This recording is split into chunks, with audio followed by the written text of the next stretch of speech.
Bonjour à tous. Eh bien, prenons encore un instant aujourd'hui pour lire et méditer un troisième passage du livre du ciel de Luisa Picaretta. Au nom du Père qui m'a créé, du Fils qui m'a sauvé et du Saint-Esprit qui me sanctifie. Amen. Jésus, je me plonge en toi, dans ta divine volonté, je m'unis à toi, je m'identifie à toi, je me consume en toi, je me fusionne en toi, je te laisse toute la place en moi, Seigneur. Je viens vraiment me baigner dans ton acte unique et éternel d'amour, dans ce grand bain de ta lumière, de tes bénédictions, de tes grâces, de ton Esprit Saint, de ta volonté, de ta divinité, de ton humanité, de tous tes attributs divins, de tes mérites. Eh bien, je prends avec moi, Seigneur, toutes les âmes de toutes les générations, toutes les âmes du purgatoire, et je te supplie de nous marquer toutes du sceau de ton divin fiat. Fais de nous ce qu'il te plaira, nous voulons devenir pour toi de bons instruments de paix, d'amour et de miséricorde. Alors viens, Seigneur, et place dans toutes nos actions tes mains. Viens mettre tes mains dans nos mains, tes pieds dans nos pieds, tes regards dans nos regards. Parle à travers nos bouches, pense dans chacune de nos pensées, fais battre nos cœurs. Soit dans toutes nos respirations, que tout soit fait pour toi, par toi et en toi, et que tout puisse te glorifier, Seigneur. Viens maintenant disposer nos cœurs, nos intelligences, prononce ton ephata pour que vraiment rien ne se perde et que vraiment tes enseignements ne tombent pas dans un cœur trop sec ou plein de ronces, mais que nous puissions mettre en pratique, que nous puissions y penser tout au long de la journée et faire beaucoup d'actes en union avec toi, puisque nous avons vu dans le passage précédent combien c'est beau de s'unir à toi, Seigneur, combien il y a des répercussions partout. Vraiment au niveau spirituel, il y a beaucoup d'âmes qui sont sauvées. Alors donne-nous cette grâce de la souvenance, que nous puissions nous rappeler à chaque instant de notre journée de t'appeler, de nous unir à toi. Et vraiment donne-nous également la grâce de l'abandon entre tes mains, la grâce de l'humilité et la grâce de pouvoir vivre complètement dans ta divine volonté, mais au 4e niveau. C'est-à-dire nous voulons être remplis uniquement de toi, nous ne voulons plus agir seuls dans nos volontés propres. Viens gommer toutes les imperfections, tout ce qu'il y a de profondément humain dans nos cœurs. Viens tout déraciner, Seigneur, et crée vraiment un bel espace, un espace nécessaire pour que tu puisses t'y sentir bien, t'y installer avec le Père, le Saint-Esprit, ton royaume, ton trône et tout ce que tu es. Merci, Seigneur, de venir maintenant parler à travers ma bouche. Envoie-moi ton Esprit Saint, que je reste toujours dans ta vérité. Alors nous continuons, et le passage que nous allons méditer est celui du 8 avril 1922. C'est Louisa qui parle. Me trouvant dans mon état habituel, je réfléchissais sur la souffrance qu'a éprouvée mon cher Jésus au jardin de Gethsémani, quand toutes nos fautes sont apparues devant lui. Donc rappelons-nous, c'est la 2e heure au jardin de Gethsémani. La première, Jésus a vu tous nos manquements d'amour. Cela l'a fait vraiment complètement délirer. Il en a été asphyxié. Il a dit, moi je veux donner mon amour à tous mes enfants et ils n'en veulent pas. Donc vraiment ce manque de réciprocité d'amour a vraiment a fait souffrir Jésus et continue à le faire souffrir. Il a dit à Louisa, cette passion-là, cette passion de l'amour, c'est vraiment cette passion à la primauté surtout, et je souffre cette passion dans ma divinité éternellement. C'est-à-dire qu'il continue aujourd'hui à souffrir nos manquements d'amour, toutes ces fois où nous ne voulons pas de lui, où nous voulons agir seuls, toutes ces fois où nous sommes froids, indifférents, où nous parlons de choses futiles, etc. Parce qu'il ne peut rien nous donner si nous ne voulons pas.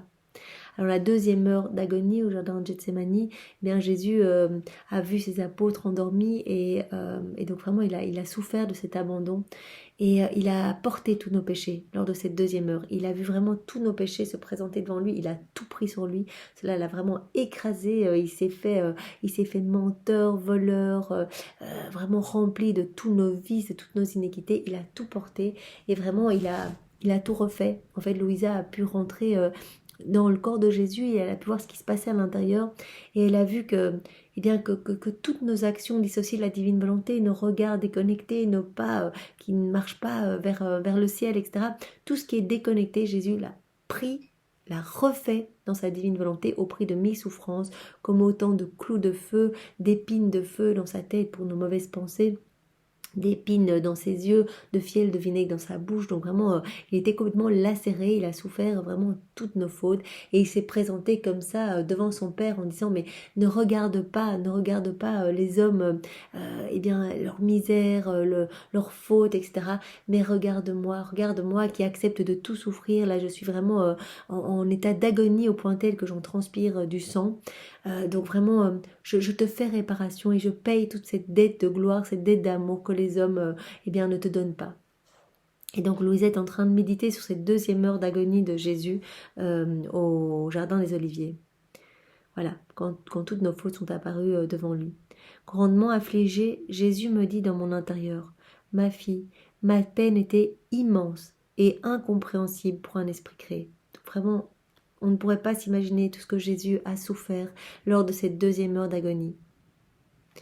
Elle était particulièrement intense quand j'ai vu l'intelligence humaine toute déformée. Ma belle image que j'avais reproduite dans l'esprit créé était devenue horrible. Donc en fait, ce que Jésus dit à Louisa, c'est qu'il a vraiment souffert de voir que tous les cadeaux de la Trinité ont été déformés.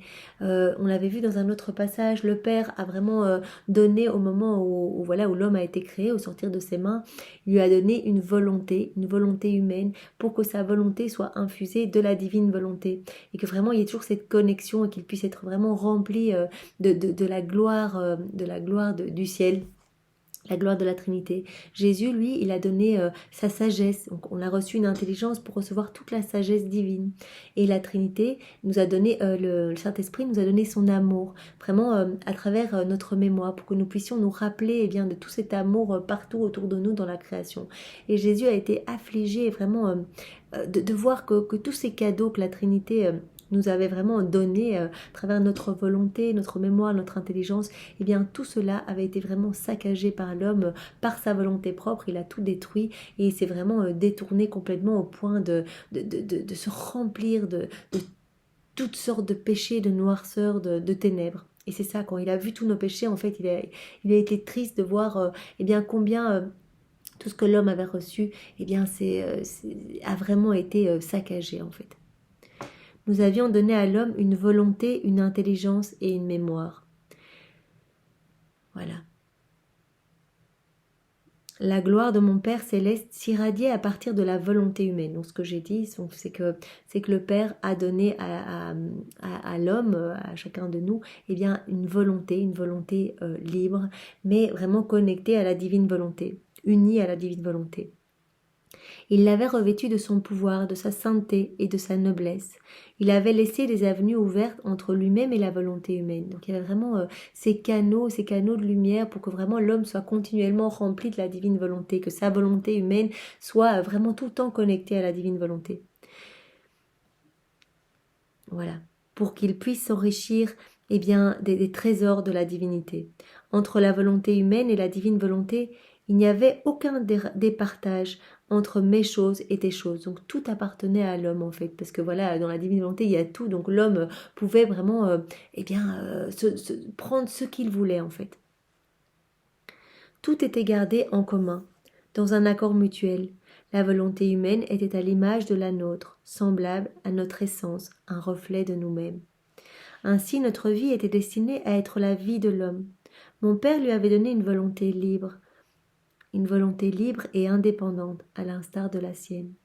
Comme cette volonté humaine a été défigurée. Donc Jésus est vraiment triste de voir qu'en fait, cette volonté humaine qui était vraiment à l'image, qui était l'écho de la volonté divine, qui était libre, indépendante, belle, nourrie de tous les attributs divins, qui était gorgée de divin, puisqu'unie à la divine volonté par tous ces canaux de lumière, il a vu que l'homme a choisi vraiment de boucher tous ces canaux, vraiment a choisi de vivre dans sa volonté propre, et donc sa volonté a été... l'a amené à être complètement défiguré. En fait, il a défiguré toute son âme. La volonté humaine a été défigurée, ayant échangé sa liberté contre l'esclavage des passions les plus viles. Ah, c'est cette volonté dénaturée qui est la cause de toutes les misères humaines actuelles. Oui, bien sûr, au départ, Adam était vraiment magnifique dès qu'il bougeait, il faisait un pas, dès qu'il regardait, dès qu'il parlait, tout rendait gloire à la Trinité, puisqu'il était gorgé de divin. Donc, chaque fois qu'il y avait un mi-mouvement conscient et inconscient, la Trinité recevait des débordements d'amour, d'adoration, de louange. Donc, il prenait tout et tous les débordements, il les rendait à la Trinité, vraiment dans ce flux et reflux d'amour, dans cette belle harmonie entre le ciel et la terre. Et maintenant, eh bien, l'homme ne fait plus rien, ses mains ne se lèvent plus vers le ciel, mais servent à faire des choses ici sur la terre. Ses yeux ne regardent plus vers la Trinité, mais regardent que vraiment qu'à des petites choses futiles ici-bas. Sa bouche, eh bien, ne sert qu'à critiquer, qu'à juger, qu'à parler de choses complètement inutiles. Alors que vraiment notre bouche était appelée à uniquement louer, bénir, adorer, glorifier. Nos pas ne devaient marcher que vers le ciel, que vers la Trinité, que vers notre patrie céleste. Et nos pas ne marchent eh bien qu'à des fins mauvaises aujourd'hui ou qu'à des fins complètement inutiles. Donc vraiment, le Seigneur souffre, voilà, cette deuxième heure d'agonie, lorsqu'il voit tous nos péchés, eh bien il se rend bien compte que l'homme en fait a vraiment... On n'a fait qu'à sa sauce et a vraiment réduit à rien tous ces beaux cadeaux qu'il avait reçus. Donc vraiment sa volonté qui devait rester unie à la divine volonté est devenue toute défigurée, comme il le dit ici, défiguré, et il a échangé eh bien, sa belle liberté qu'il avait reçue, il l'a échangé contre l'esclavage eh bien, aux passions, aux choses mauvaises, aux choses viles, aux forces du mal. Voilà. Donc sa volonté n'est plus reconnaissable, comme elle est loin de sa noblesse initiale. Elle donne la nausée. Donc Jésus a vraiment la nausée de voir tout ce qu'on fait de mal avec nos volontés, alors que vraiment nos volontés auraient dû être vraiment eh bien, les reflets de la divine volonté. On aurait dû vraiment exhaler continuellement eh bien, tous les attributs divins. Plus tard, moi, le Fils de Dieu, j'ai contribué à doter l'homme d'une intelligence. Donc, comme je disais, Jésus a déversé on a reçu une intelligence pour pouvoir recevoir la sagesse divine de Jésus, à laquelle j'ai communiqué ma sagesse. Donc, dans nos intelligences, on a reçu eh bien, la sagesse de Jésus et la science de toutes les choses. Donc, la divine science de toutes les choses, en fait, pour qu'on puisse en profiter, se réjouir, voilà, savoir, se rendre compte, en fait, de tout ce qu'on a reçu, de telle manière qu'en connaissant ces choses, l'homme puisse les apprécier et en bénéficier pleinement. Mais malheureusement, l'intelligence de l'homme est devenue remplie de vices abominables. Il a utilisé ses connaissances pour renier son Créateur. Eh bien, alors que normalement notre intelligence nous était donnée pour nous émerveiller de la grandeur de Dieu, de tout ce qu'on avait reçu, de pouvoir en profiter, vraiment nous réjouir, louer encore plus pour tous ces bienfaits, eh bien notre intelligence, on a fait des choses, on s'est développé en sciences, etc. Vraiment, il y a eu des nouvelles technologies, etc. Et tout ça a servi finalement à s'éloigner encore plus de Dieu, à plus avancer encore dans nos volontés propres et finalement à renier notre Créateur. On voit bien que Dieu est vraiment... placé à la dernière place, il est rejeté de nos écoles, des tribunaux, de nos familles, de nos communautés. Donc vraiment, c'est vraiment triste, les églises sont toutes vides, etc. Donc alors qu'on avait tout reçu pour être vraiment plein d'amour et dans cette réciprocité d'amour, vraiment dans ce lien avec la Trinité, eh bien on s'est servi de tous ces cadeaux pour vraiment bafouer l'amour de Dieu et vraiment le rejeter et nous remplir de ténèbres. Ensuite, le Saint-Esprit a participé en donnant à l'homme une mémoire, de telle sorte qu'en se souvenant des nombreux bénéfices reçus dans sa relation intime avec son Créateur, il soit pénétré de courants continus d'amour. Donc le Père, vraiment, voilà, on a reçu notre volonté pour qu'elle soit toujours unie à la divine volonté, on a reçu cela du Père, et puis on a reçu eh bien, une intelligence pour qu'elle soit remplie de la sagesse de Jésus, qu'on puisse s'émerveiller de toutes les belles choses autour de nous et être vraiment continuellement vraiment en état de louange et d'adoration. Et on a reçu du Saint-Esprit eh bien, tout l'amour, on a reçu une mémoire pour qu'on puisse se rappeler eh bien, ces liens intimes avec la Trinité. Et qu'on soit continuellement plein d'amour en fait. L'amour était destiné à couronner cette mémoire. Donc l'Esprit Saint a en plus déversé dans notre mémoire vraiment tout l'amour divin pour qu'on puisse continuellement eh bien, être vraiment dans cette harmonie voilà, avec le ciel. Donc l'amour était destiné à couronner cette mémoire, à la pénétrer. Mais quelle tristesse pour l'éternel amour. Cette mémoire sert à se souvenir de quoi ? Des plaisirs, des richesses et même des péchés. Donc notre mémoire qui ne devait servir qu'à vraiment nous émerveiller, qu'à nous souvenir de tout ce qu'on a reçu continuellement, eh bien notre mémoire, elle ne nous sert eh bien qu'à nous souvenir voilà, des vacances, des moments futiles, de nos richesses, de nos péchés, de nos plaisirs, etc. Donc on offense le Seigneur. Vraiment, on ne met pas à profit tout ce qu'on a reçu. On s'en sert, on les prend, on s'en sert pour vraiment rejeter encore plus Dieu et pour nous enténébrer encore plus. Ainsi, la très sainte Trinité a été expulsée.